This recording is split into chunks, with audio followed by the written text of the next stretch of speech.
Magandang umaga po sa ating lahat. Tayo po muna yung manalangin. Father God, salamat po Panginoon sa oras na ito, Lord, na po yung Panginoon mo nakarating dito sa iyong team, ito pang nananligtas. Salamat po, Ama. Pagpalain mo, Lord, ang bawat sa aming Panginoon, sa aming pag-anaral ngayong umaga, maunawaan po namin yung salita. Bastasan mo ito, Panginoon, po maging palakasan ng bawat sa amin, Lord. At ako, Lord, din ang magtuturo, ingatan mo ako, tulungan mo, Lord, ako, na ito maibahagi ng kayo sa iyong kalooban. Salamat po, Panginoon. Lord, dalangin sa pangalan ng Panginoon Jesus. Amen. Thank you, Lord. Happy Father's Day sa mga tatay. Talagang, sabi ko nga, mamaya lalabas tayo, mga tatay. Doon sa labas. Saan tayo? Sa salvasyon. Sakyan, pasok, sa vision. Sa vision yun. Doon tayo pupunta. Lalag tayo, di ba? Dito ba tayo? Saan si Atan? Tayo, dito si Atan. Dito kasi lagi kita nakikita eh. Dalawa yung driver natin mamaya. Purihin ng Panginoon, alam ko na napakabuti ng Diyos sa bawat sa atin. Kaya tayo ay ingatan ng Panginoon.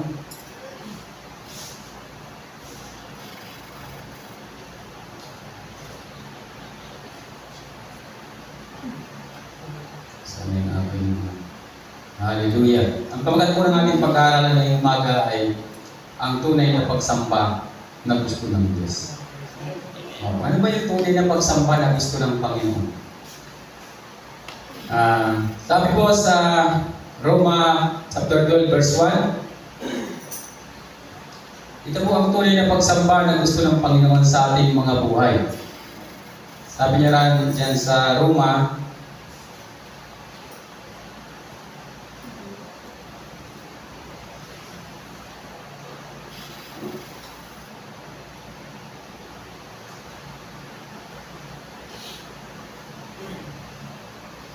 ayan. Sabi niya po dyan, kaya nga mga kapatid, alang-alang sa masaganang habag ng Diyos sa akin, ako'y nakikiusap sa inyo na ialay ninyo ang inyong sarili bilang isang handog na buhay, banal at kalugod-lugod sa Diyos. Ito ang karapat-dapat na pagsamba ninyo sa Diyos. Yun po ang gusto ng Panginoon, hindi yung ano ba yung mga ibinibigay mo sa Panginoon, hindi kailangan ng Panginoon ng malaking bagay na ibibigay mo. Ang kailangan ng Panginoon, ikaw. Pag sinamba mo ang Panginoon, sabi ko nga, ang kaligayahan ng pastor, hindi yung ang dami mong binibigay sa simbahan. Ikaw na nagpagawa ng lahat sa church. Hindi yun. Ang gusto ng pastor, makita na kayo ay tapat sa Panginoon. Na kayo ay talagang nandun at natanggap niyo ang kaligtasan mula sa Ama. Yun po ang kaligayahan tunay namin. Yun po ang tunay na kaligayahan pag tayo naglilingkod sa Panginoon. Kasi yung mga bagay sa mundo ito, hindi po ito ang pinakamahalaga. Kung nga, ibibigay lang yan. Kaya sabi ko, Lord, salamat. Ako ay natutuwa at nagpapasalamat sa Panginoon. Sabi ko nga, tayong mga nasa tamang edad na. Tapos tayo ay hindi natin inihahalay sa Panginoon ang ating buhay. Baka isang araw, ang tatayo dito yung mga kabataan. Kahapon, ako yung masaya. Si Angel, nakapaggawa ng stick. Dalawa yung natin dito, sabi ko nga, Lord, salamat. Yung mga ganun. Sabi ko nga, baka isang araw, si Prince, si Miko, si Inso, si Ethan, si Atara, yung mga, si GD, baka sila itatayo ito. Kasi, diba, hindi natin pinintawaran mga kabataan. Yung mga bata po, sila po yung napupus po, sabi nga ng Panginoong Isos, maliban na kayo maging isang tulad ng bata, hindi kayo makakapasok sa kaharian ng langit. Kaya salamat, no, na may mga, kahit wala yung iba nating cancer, pero may tumatayo para gumawa ng gawain ng Panginoon. Kaya sabi ko, hindi tayo dapat mag-alala. Pag gawain ng Panginoon, Panginoon ang gagawa. Si Panginoon ang magbibigay ng wisdom. Salamat sa pagpupuri natin sa Panginoon. Alam ko, ito po ang tunay na gusto ng Panginoon sa ating pagsamba. Kaya nga mga kapatid, alang-alang sa masaganang habag ng Diyos sa atin, ako'y nakikiusap sa inyo na ialay ninyo ang inyong sarili bilang isang handog na buhay, banal at kalugod-lugod sa Diyos. Ito ang karapat-dapat na pagsamba ninyo sa Diyos. Ialay po natin ang ating buhay sa Panginoon. Alam po ninyo, sabi ng kanyang salita, ang nag-aalay ng buhay para sa akin ay siyang magkakamit ito. Ngunit yung nag-iingat ng buhay para sa kanya ay siyang mawawalan ito. Pag inalay po natin ang ating sarili sa Panginoon, ito po yung tunay na pagsamba natin sa Diyos. Kasi ito po yung pinakamahalaga. Mas mahalaga po ito kaysa sa lahat ng kayamanan sa mundo. Kasi ang sabi ng Panginoong Isus, sabi niya, makamit mo man ang lahat ng kayamanan sa mundo. Kung mapapahamak naman ang kaluluwa mo, wala rin itong saysay. Ibig sabihin, mas mahalaga yung buhay natin kaysa sa anumang klaseng kayamanan sa mundo ito. Kaya ang gusto ng Panginoon yung buhay natin ang ialay natin sa Kanya. At pag ito inialay natin sa Panginoon, lalo tayong iingatan ng Diyos. Napakaganda po ng mensahe kanina ng Sunday School. Ako po ay napaluhasan ko, Lord, salamat.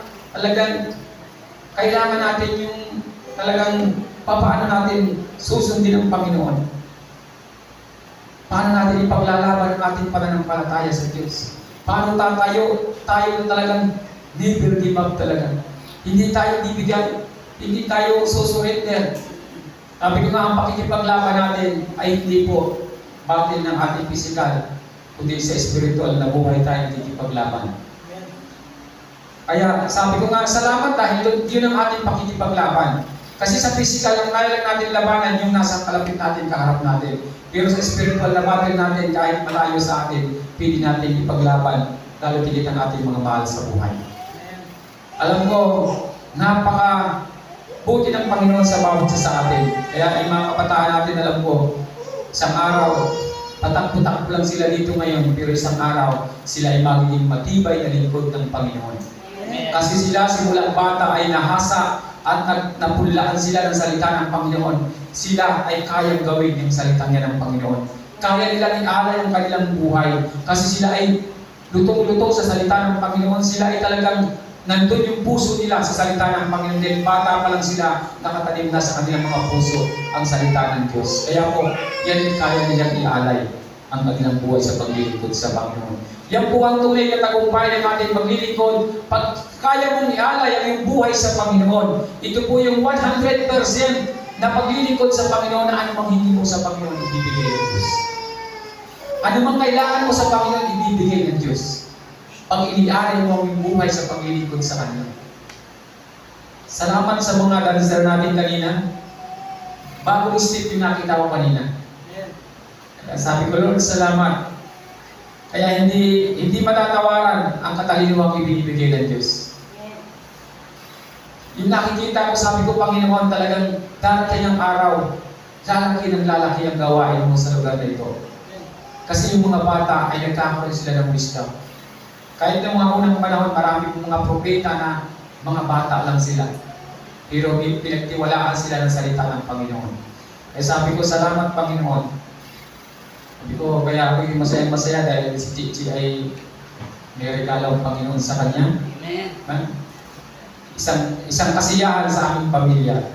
Kaya na talagang purihin ang Panginoon. Kaya, Lord, salamat.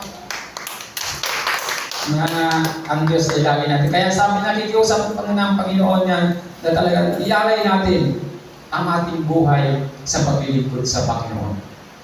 Hindi po tayo talo kasi pag inialay mo ang buhay mo sa paglilingkod sa Panginoon, ang lahat ng kailangan mo ibibigay ng Diyos. Wala kang talo doon. Ikaw ang panalo doon. Sa paglilingkod natin sa Panginoon, pag inialay natin ang ating buhay, wala po tayong talo. Tayo po ay panalo-panalo kasi lahat po ng pangailangan natin ibibigay ng Diyos sa atin. Kahit sa ating pamilya, ang ating mga mahal sa buhay, iingatan sila ng Panginoon. Maibibigay ng Panginoon yung dapat ibigay sa atin dahil sa pagtitiwala natin sa Diyos. Kaya salamat sa Panginoon sa kanyang mga salita. Kanina talagang, sabi ko nga, gusto ko lahat ng mga tatayo nito ay mas magaling pa kaysa sa akin. Kasi pag mas magaling sa akin, habang ako'y nakaupo dyan, siyempre nag-playlist ako. Masayang-masaya ako na yung mga naturuan ay mas gumaling pa doon sa nagtuturo. Yun yung hinahanap ng puso ko. Yun yung gusto ko na yung mga taong nandito ay mas higit pa ang kanilang katalinuhan o higit pa ang kanilang kaalaman sa akin. Diba? Ang sarap nun na sila yung naging disciple ko, pero ang gagaling, ibinigyan ng wisdom ng Panginoon. Pag nagsalita, talagang, ang-preach ka ng talagang, kahit patamaan mo si pastor, birahin mo ng birahin pag sinabi ng Panginoon. Diba? Para yung, ako naman pa nakaupo, tuwan-tuwa, simple, diba? Masayang-masaya. Yung po ang tunay na naglilingkod sa Panginoon, matutuwa ka pag mayroong gumagaling at natututo sa salita ng Panginoon. Dahil sa iyo, isang araw makikita mo, isang pinagpalang reverend o mga matataas na katungkulan nagmula sa Big Church. Napakalang Panginoon, di ba? Isang karangalan sa akin, karangalan sa leader na may nag-raise up na isang tao na nagmula sa isang lugar at nakilala sa paglilingkod sa Panginoon. Yun po ang aking hinahangad. Kaya gusto kong patibilog sa mga kabataan ang salita ng Panginoon at ito ay mailagay sa puso nila. Isang araw, maraming tatayong leader, karangalan po namin mga leader na mayroong mag-aangat at magtutuloy sa gawain ng Panginoon. Pag ang leader po ay pag ang isang leader, pag may mayroong marunong at magaling, ay siya ay parang naiinis, hindi po yung tunay na leader. Leader-leaderan lang yun. Gusto niya siya lang ang magaling. Hindi po tunay na leader. Hindi po tunay na puso ng leader yun.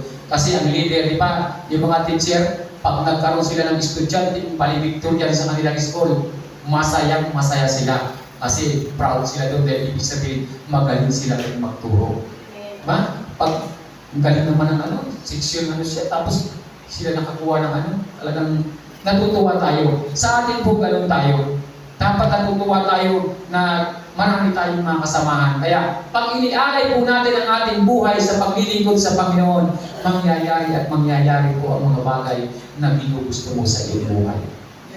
Napakabilis po tumanggap ng ating mga hinihiling sa Panginoon pag ito po ay ginawa natin. Pag inialay natin ang ating buhay na paglilingkod sa Panginoon. Sa gawain maaga ka pa, nandun ka na. Talagang yung lahat ng bagay na pinapagawa ng Panginoon, ginagawa mo, yan po ang totoo. Iniaalay natin ang buhay natin sa Panginoon. Talagang nandyan ka, talagang hindi, pag sinabi sa gawain ng Panginoon, ikaw ay laging present. Ikaw ay laging nandun. Uhaw na uhaw ka. At lagi po ang Panginoon may nakalaan sa ating pamilya. Hindi lang sa atin ha, pag tayo naglilingkod, hindi lang sa atin. Sa ating pamilya po may nakalaan ng Panginoon. Kaya salamat sa kanyang salita, sabi niya, kaya nga mga kapatid, alang-alang sa masaganang habag ng Diyos. Sa atin, ako'y nakikiusap sa si Pablo po yan, sa inyo na ialay ninyo ang inyong sarili bilang isang handog na buhay, banal at kalugod-lugod sa Diyos. Ito ang karapat-dapat na pagsamba ninyo sa Diyos. Salamat sa kanyang mga salita. Napakalinaw po na ito po yung tunay na pagsamba natin sa Panginoon. Yung ialay natin ang ating buhay sa Panginoon. Naranasan ko na po na talagang pag inialay mo ang iyong buhay sa Panginoon, inilaan mo, siya po ang nag-iingat din sa iyo. Yung mga nakaraang ang tagal kong nagkasakit sa tuhod ko, yung mga kamay ko, halos kalahating taon ata yun, nararamdaman ko. Yung mga nakaraang ko, talagang hindi na ako makatalon. Pero ngayon, binalita ng Panginoon. Diba? Wala na. Kasi sabi ko, Lord, paano ako kung may kaya ngayon ko nalaman na may malaking pagpapalang inibigay ng Diyos sa akin. Kasi sa akin lahat. Dahil pinalakas niya ako sabi ko nga, Panginoon, kung may purpose ka pa sa akin, marami ka pa kayong pagagawa. Tanggalin mo yung sakit ng tuhod ko. Ay, tinanggal ng Panginoon, ibig sabihin talagang wala pong imposible sa Panginoon. Ay, paano naman ako tatayo kung mahina na yung tuhod ko, paano ako tatalon? Paano ako magpapasalamat, magpupuri sa Panginoon kahit yung kamay ang hirap nang itaas kasi masakit. Kaya salamat sa Panginoon. Ang pangalawa po, sabi po sa Romans 13 verse 2, huwag kayong makiayon sa takbo ng mundong ito. Sa halip, hayaan ninyong baguhin ng Diyos ang inyong pag-iisip upang maunawaan ninyo ang kanyang kalooban. Sa gayon, magagawa ninyo kung ano ang mabuti, kalugod-lugod at ganap na kalooban ng Diyos. Huwag daw tayong makiayon sa takbo ng mundo ito. Kanina, ialay mo ang iyong buhay sa paglilingkod sa Panginoon. Huwag tayong makiayon sa takbo ng mundo ito. Alam naman natin ang takbo ng mundo ito. Sabi nga, ang mundo po natin ay hindi po pabuti ng pabuti. Ito po ay palala ng palala. Pasama ng pasama. Kaya dapat tayo na nakakilala sa Panginoon, dapat sabi niya, huwag na tayong makiayon sa takbo ng mundo ito. Kung di ba, mag-iba na tayo ng takbo, baga, unahin natin ang Panginoon. Kailan sabi ng Panginoon na natin siya, ibibigay niya yung lahat ng ating kailangan. Huwag tayong makiayon. Ang sabi niya, huwag kayong makiayon sa takbo ng mundo ito. Sa halip, hayaan ninyong baguhin ng Diyos ang inyong pag-iisip. Baguhin ng Panginoon. Pag ang ating pong kaisipan ang laging nakasaksa ang salita ng Panginoon. Lagi kang nagbabasa ng salita ng Panginoon, lagi kang nananalangin, lagi mong ginagawa yung mga ginagawa para sa Panginoon. Yun po ang magkakaroon sa ating puso. Yun po ang magiging laman ng ating puso. At magkakaroon po tayo ng kaibang pananaw. Ang pananaw po natin ay ayon sa kalooban ng Panginoon. Sabi nga ni Pastor kanina, focus doon sa Panginoon ang ating tingin. Kumbaga, talagang nandun po, pag yan po ang natin nasa isip lagi, ang pagbabasa ng salita ng Panginoon, ang gawain ng Panginoon, ang mga bagay na para sa Panginoon, pag-iiba po talaga. Hindi, mangyayari po yan, huwag kayong makiayon sa takbo ng mundo ito. Mag-iiba po ang takbo ng iyong puso, ng iyong isip, at magiging tama po ito sa pinagagawa ng Panginoon sa atin. Hindi po tayo makikiayon sa takbo ng mundo ito.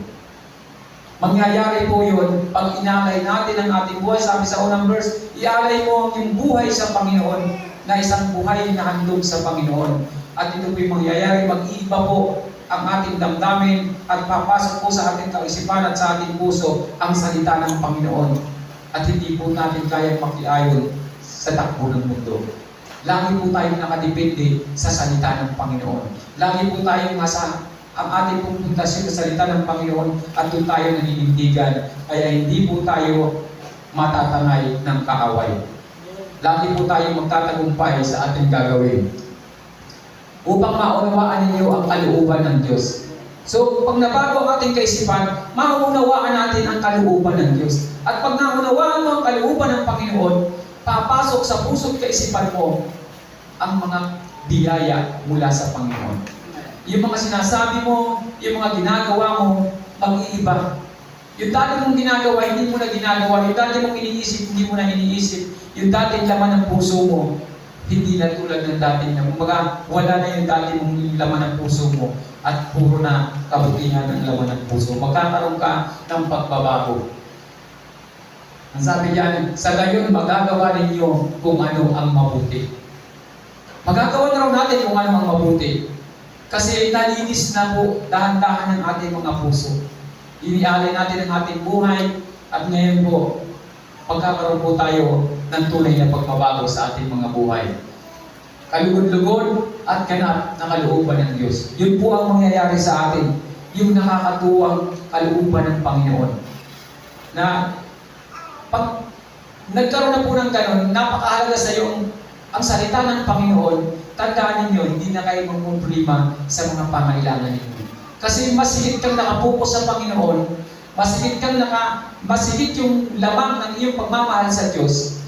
Hindi mo na inaalintana yung mga pangailangan mo. Kumbaga, kahit yung minsan kinakapos ka pero hindi bumabagsak yung pananampalataya mo dahil nakatulong ka sa Diyos. At ang Panginoon naman po ay magbibigay ng pagpapala para sa atin. Kasi lagi po siyang nakatingin sa atin. Lagi po yan nakapokus ang mata ng Panginoon sa atin. Tinitingnan niya kung ang mga anak niya ay talagang naglilingkod sa Kanya. Kung talagang ito inialay niya ang buhay niya. Kung talagang nagbabago na siya. Kung talagang makikita na talagang yung buhay niya ay inialay sa Panginoon at hindi na siya umaayon sa takbo ng mundo ito. Lagi pong nakatingin ang Diyos sa atin. Alam po ng Panginoon, sabi ko nga sa tao makakatago tayo, pero sa Panginoon ay hindi po. Ang sabi po sa Awit chapter 53 verse 2, ang sabi po, mula sa langit ang Diyos nagmamasid sa kanyang nilalang, kung mayroon lang marunong tapat sa kanyang nananambahan. Nakatingin po ang Diyos sa atin. Tinitingnan tinitingnan tayo ng Panginoon. Sa ating paglilingkod sa Panginoon, inialay pa nila ang kanilang buhay sa akin. Sila ba ay hindi na umaayon sa takbo ng mundong ito? So laging nakatingin ng Diyos sa atin, tinitingnan ng Panginoon at nakatuon siya sa ating mga puso, sa ating mga isip. Ito ba talaga ay nagkakaroon na ng pagbabago sa kanilang mga buhay? Ang sabi niya, mula sa langit, ang Diyos nagmamasid sa kanyang nilalang. Nakatingin po ang Panginoon sa atin mula sa kanyang trono at tinitingnan niya tayo. Wala pong ibang tinitingnan ng Panginoon kundi ang kanyang anak. Kahit sa atin po na bilang tao, tingnan ninyo sa isang lugar, sa isang umpuk-umpukan, ang anak mo, kahit yan ay malayo sa iyo, kilalang kilala mo yan. Anak mo yun. At pag mayroong kaguluhan sa lugar na yan, wala kang ibang tatamputin, wala kang ibang tatakbuhin at hahatakin ilalabas, walang iba kundi ang iyong anak. Hanggat murang Panginoon na higit sa ating ng Panginoon, kayo niyang masasama ay marunong magbigay ng mabubuting bagay sa inyong mga anak. Ano pa kaya ako na inyong tunay na ama na kaya kong ibigay ang lahat sa inyo? Kaya po ng Panginoon yung mga bagay na yun na ibigay sa atin. Wala pong ibang tinitingnan ng Diyos kundi ang kanyang mga anak. Laging nakatuos, nakatuon ang kanyang mata sa atin.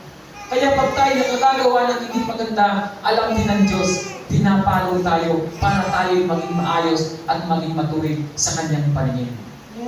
Lagi pong nakatuon ang Panginoon sa atin, sabi niya, magmula sa langit ang Diyos nagmamasid sa kanyang nilalang. Tayo po ay tinitingnan ng Panginoon. Kung mayroon ng marunong at tapat sa kanya na nananambahan. Pag nakita ng Panginoon yung anak ko, kahit na kinakapos, kahit na wala, pero laging nandun sa aking templo. Laging nandun.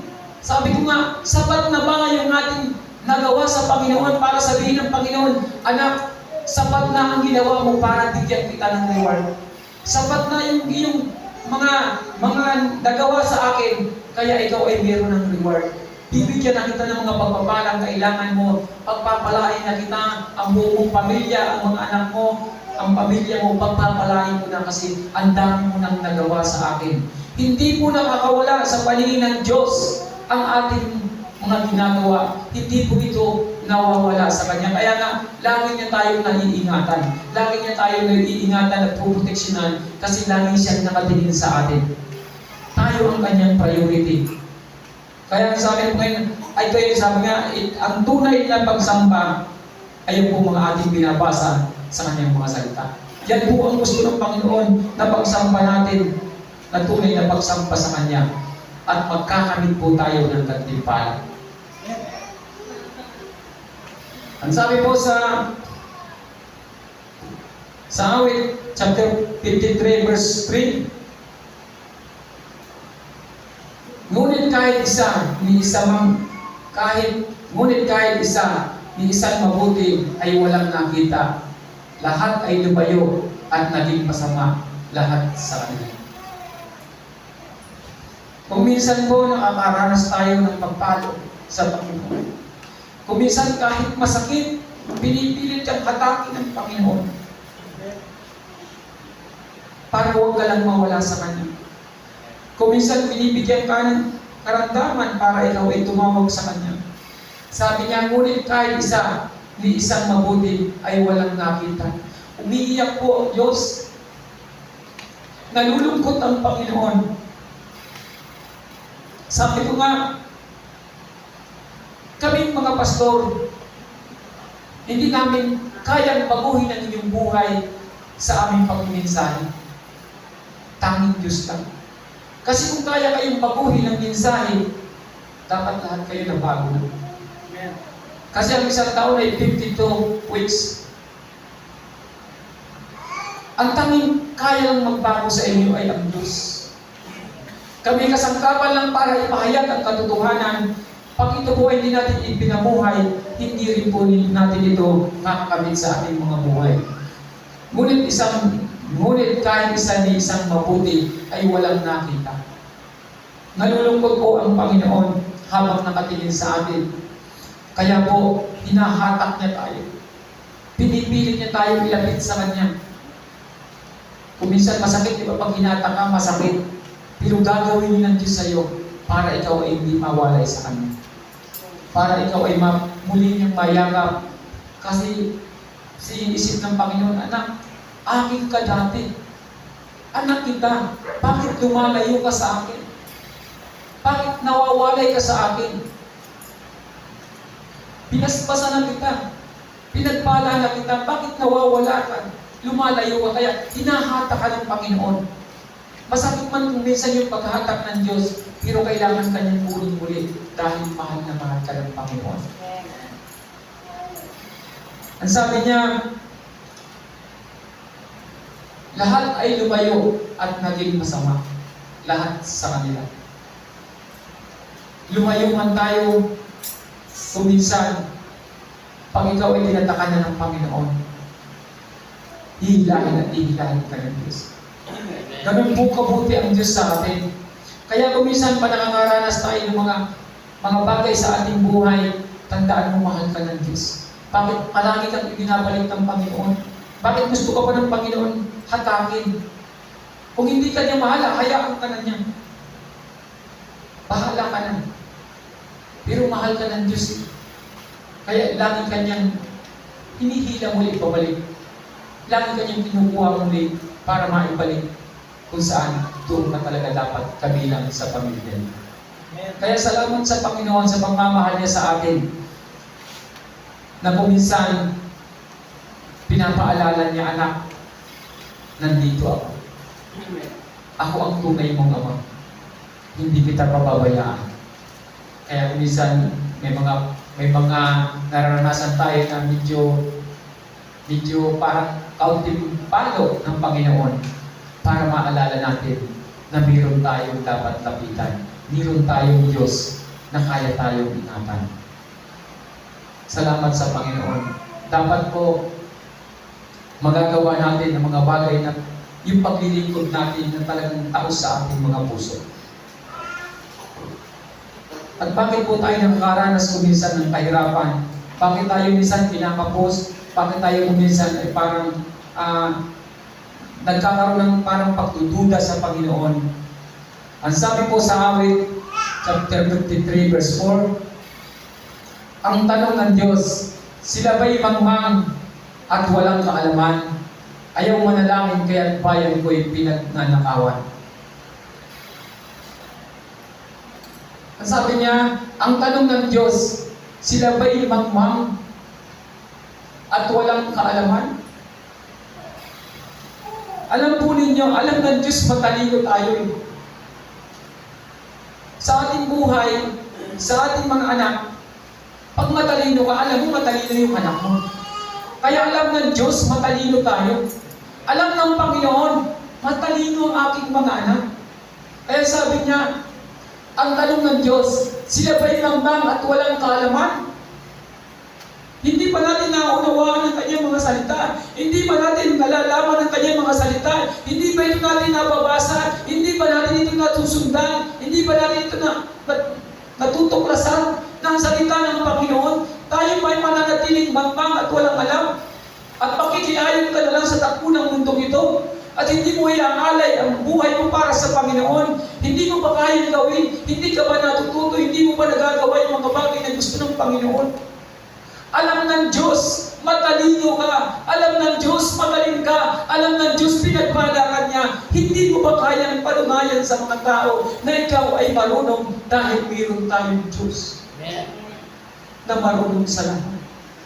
Kaya parang masakit sa Panginoon. Kaya sabi niya, ang tanong ng Diyos, sila ba'y mangmang at walang kaalaman? Siguro, ang sakit sa puso, ang sakit sa damdamin ng Panginoon na sabi nga, ibinigay na niya ang kanyang salita, ibinabala niya ang kanyang anak, nangaral, sinabi ang tama at ginawa ang tama, iniwan pa ang kanyang salita, nagkaroon ng Bible para natin masundan, para mayroon tayong talagang dapat susundan sa atin, isang truth, isang katotohanan na dapat natin sundan. Pero bakit parang ang hirap? Patuloy pa rin tayong walang nalalaman. Sabi ko nga, 52 weeks ang isang taon. Kung mayroon kang makukuha sa bawat taon, sa bawat linggo na isang verse, 52 verse din yan, ang iyong mababasa. Sana po maging malalim ang ating paglilingkod sa Panginoon. Ayaw manalangin, kaya't bayan ko'y pinagnanakawan. Ito po ang dahilan kung minsan, bakit tayo nahihirapan, bakit tayo nawawalan, kinakapos, kasi po, yung para sa atin, nananakaw po. Nananakaw, nakakagaw sa atin. Kasi bakit po, ang sabi niya, ayaw manalangin, kaya't bayan ko'y pinagnanakawan. Sabi ko nga yung pakikipaglaban natin na hindi po sa physical na battle.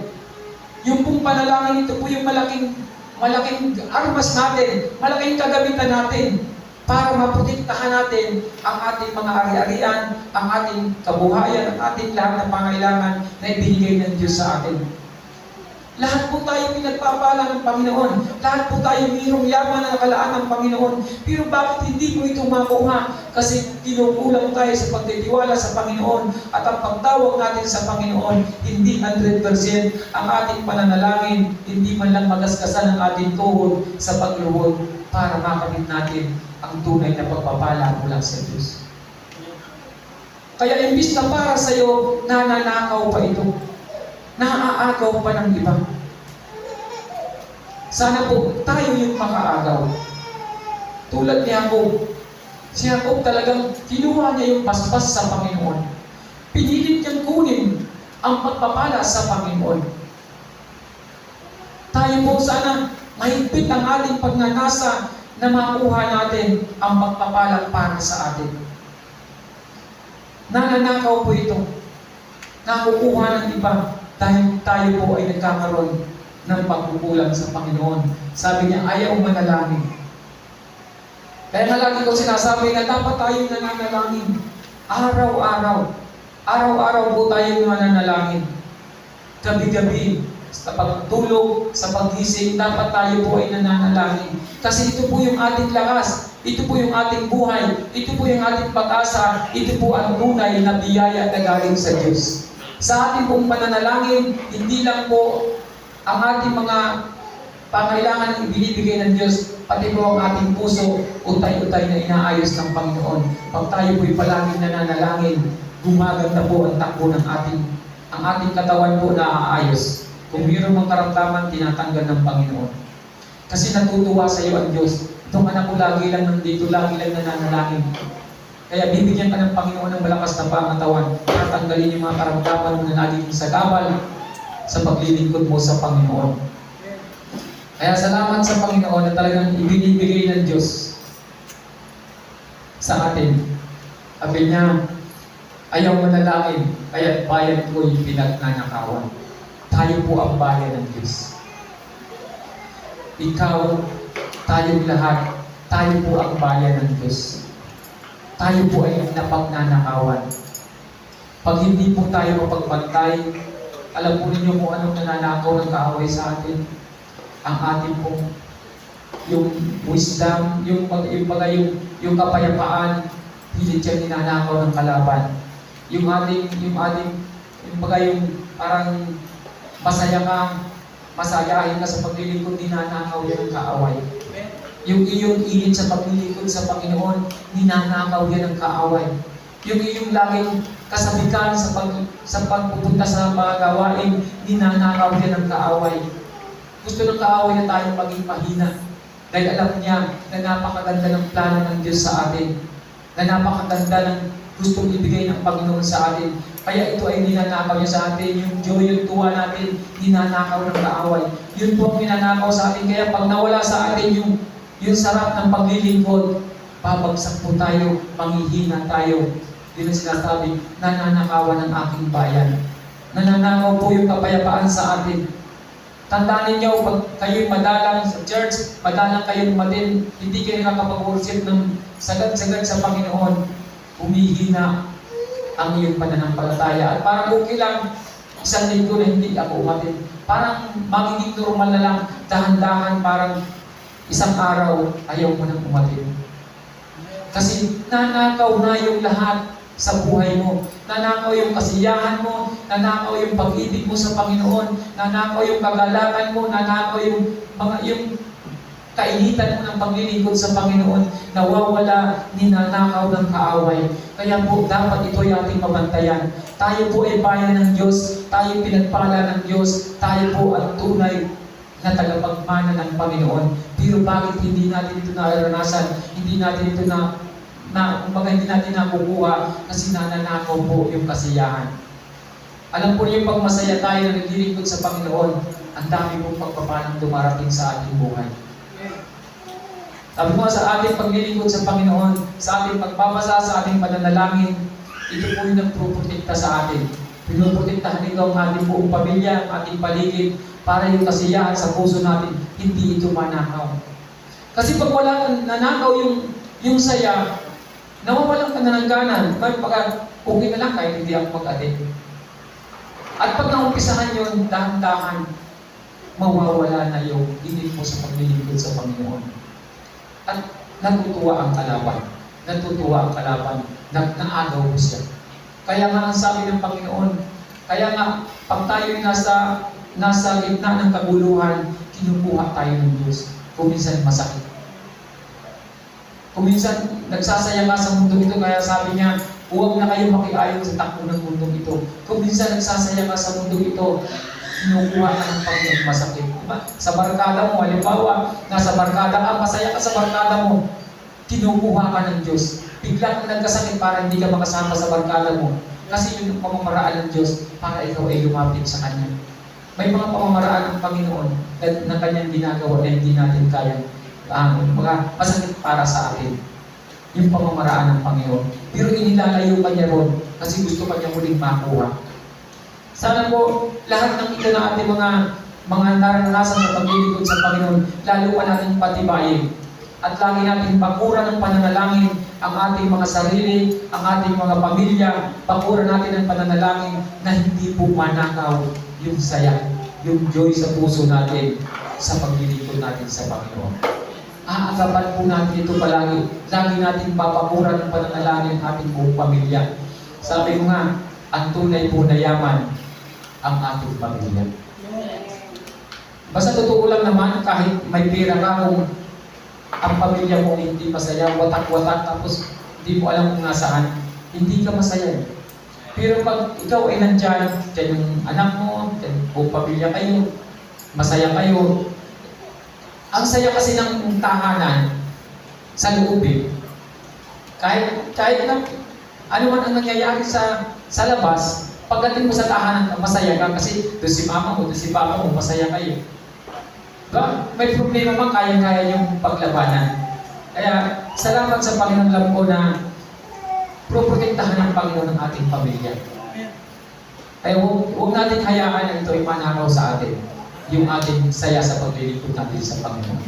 Panatilihin natin na masaya ang ating paglilingkod sa Panginoon. Salamat sa Panginoon sa kanyang mga salita na nagbibigay sa atin ng kasiguraduhan sa ating paglilingkod sa Panginoon. Lagi lang po natin basahin ang kanyang mga salita. Yung ating pong napapag-aralan, pwede ninyong balikan sa tahanan ninyo, unawain ninyo, manalangin kayo sa Panginoon. Tanda, sana Lord, mas lalo pang lumalim ang aking pagkakilala sa inyo. Pag naunawaan po ninyo ang salita ng Panginoon, napakasarap po basahin. At baka ilang verse ang matatapos mo, ilang chapter ang matatapos mo isang araw kasi nagkaroon ka ng kasiyahan sa pagbabasa, sa pakikipag-usap sa Panginoon. Alam mo yun, parang nagbabasa tayo ng salita ng Panginoon, nakikipag-usap tayo sa Diyos. Di ba? Parang nakikipag-usap ka sa Panginoon, siyempre dapat masaya ka at saka, siyempre, di ba pag tayo pumunta sa mayor, tayo nakikipag-usap, talagang naka-expect ka ng upo, talagang nag-aayos ka pa ng bihis mo. Sa Panginoon, pag umaharap ka, nagbabasa ka, may punta ka pa. May, diba? Hindi ka pa nakapagkilamos, pero alam ko rin yung mas gusto ng Panginoon. Inuuna mo siya. Di mo na kailangan bumangon, magbihis. Manalangin ka muna. At pag kaya mo nang magpasa, medyo maliwanag na, pwede ka nang magpasa. Kahit isang verse lang. Isang verse lang sa isang araw. Diba? Sa isang taon, 365 days. Ay, di 365 verse na makukuha mo. Purihin ng Panginoon. Kung umilad ka ng 100 years, ilang verse yun? Baka ilang ulit mo rin nabasa ang Bible. Di ba? Ay natuwa ang Panginoon, dinagdagan ka pa ulit ng another 100 years. At ilang ulit mo ulit nabasa ang Bible. Kaya salamat po sa Panginoon. Ang pagpapala po makukuha natin sa Panginoon. Tayo po'y manalangin. Father God, salamat po, Ama, sa tunay pong paglilingkod namin sa inyo, Panginoon. Sana po, patuloy mo kami, Panginoon, ingatan. At Lord, hinihiling ko, Father God, na anuman, Panginoon, yung mga ginagawa ng kaaway para nakawin ng aming mga kasiyahan sa paglilingkod, winawasak namin sa pangalan ng Jesus' name. Salamat po, Ama. Bigyan mo, Panginoon, ang kasiyahan ng iyong mga anak sa dakong ito, Panginoon. Pagpalain mo ang iyong mga anak sa dakong ito, Panginoon. Bigyan mo sila ng kasiguraduhan sa kanilang paglilingkod, Panginoon, kapayapaan, kasiyahan, at Lord, yung pangailangan namin bilang tao, Panginoon. Alam mo, Lord, hindi mo ito sa amin kakait, Lord. Pasasaganahin mo kami, Panginoon, sa aming mga pangailangan, maging kapirahan man, pagkain man, kalakasan man, kalusugan man, sa aming pangatawanan ng Father God, sa aming paglilingkod, ito po yung aming makakamit, Panginoon. Salamat po, Ama, sa kalakasan ang binibigay mo sa amin at sa tagumpay na aming nakakamit araw-araw. Lord, pagpalain mo yung mga anak sa umaga ito. Dalangin sa pangalan ng Panginoon Jesus. Amen. Thank you.